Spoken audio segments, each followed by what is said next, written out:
All right, my Bible in 365 brothers and sisters, we have arrived at the incredible letter that Paul writes to the Hebrew church. Now, I have to say this about the book of Hebrews. It's always kind of an interesting bit of a side note to bring up, and that is the fact that the book of Hebrews is where you will find some of the most complicated Greek in the Bible.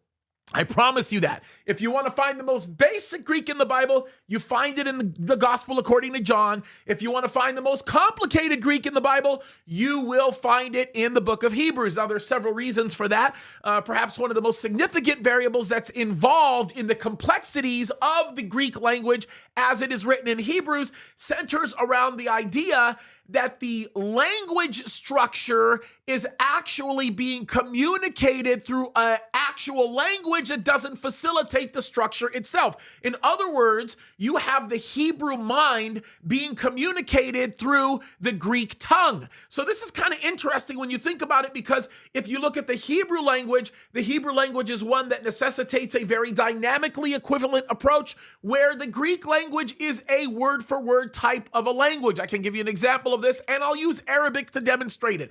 If I were to tell you in Arabic, the word-for-word translation of that is, go into the ice and get me something cold. Now, that doesn't make a lot of sense, but if you translate it the way that it was intended to be translated using its dynamic equivalent, the translation would not be go into the ice and get me something cold. The actual translation is go to the fridge and get me a Coke. Now, what makes those determinations when you do a dynamic equivalent translation?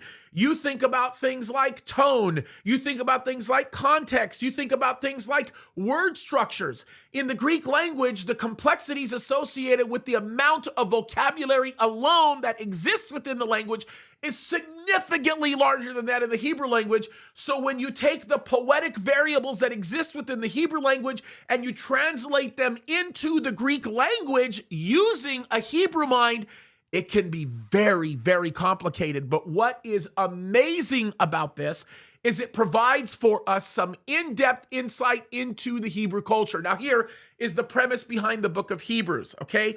The premise behind the book of Hebrews is you have a group of Jews who their whole lives has been going to the temple to find redemption, right? Because that's what the Bible would tell them to do. Their Old Testament, the law, told them to go to the temple and sacrifice so that the blood of bulls and goats would be the redemption of their sins. Well, Hebrews tells us that Jesus is the perfect sacrifice. He's the superior sacrifice. The problem are the people who were Jews in that day, they were scared about whether or not the blood of Jesus was going to be enough. So their attitude was, just in case it's not enough, we'll go back to the temple just to get some covering. Well, Paul told them there is no sacrifice in the blood of bulls and goats that remains, because the blood of Jesus is superior. The sacrifice of Jesus is superior.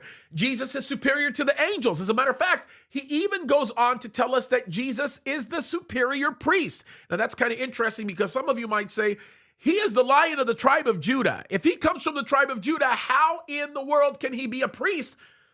Even so, a superior priest. How in the world does that work? Well, it's interesting. Paul even makes that argument. He says, listen, he does not come from the Aaronic priesthood. In other words, he didn't come from the tribe of Levi. He didn't come from Aaron, right? He came from the Melchizedekian priesthood, which we read about in the book of Genesis. He comes after the order of Melchizedek, not the order of Aaron. Now, why is that significant?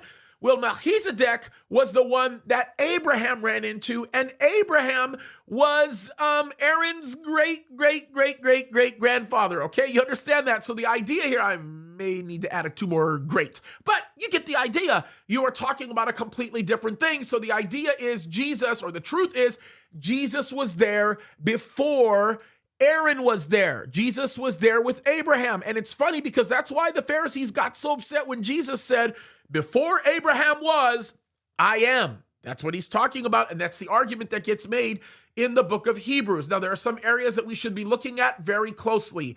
We should be looking at chapter 7 in Hebrews. You should be looking at chapter 1, believe it or not, because it gets us acclimated to the overall picture. You should also be spending a lot of time looking at Hebrews chapter 11, where there's a discussion of faith. We oftentimes quote this passage, faith is the substance of things hoped for, evidence of things not seen. It's amazing how many preachers I've heard talk about that that do not know what that means. But I would encourage you to study that a little bit. I would get into Hebrews chapter 12. And by the way, let me just tell you this. If you hit the rewind button and go back to chapter 10, it gives you the very reason why I told the government to get lost when they wanted to shut down our church. So I can tell you this. We get some great insight in the book of Hebrews. It is an incredible book. It's life-changing. If you love Bible prophecy, you'll also love the book of Hebrews. And I'm just going to, I'm going to sell it. It doesn't need selling, but I'm just going to sell it. If there's any book you want to go back to and listen through the teaching, my teaching on it, it's the book of Hebrews. Go to my recent teaching in the book of Hebrews.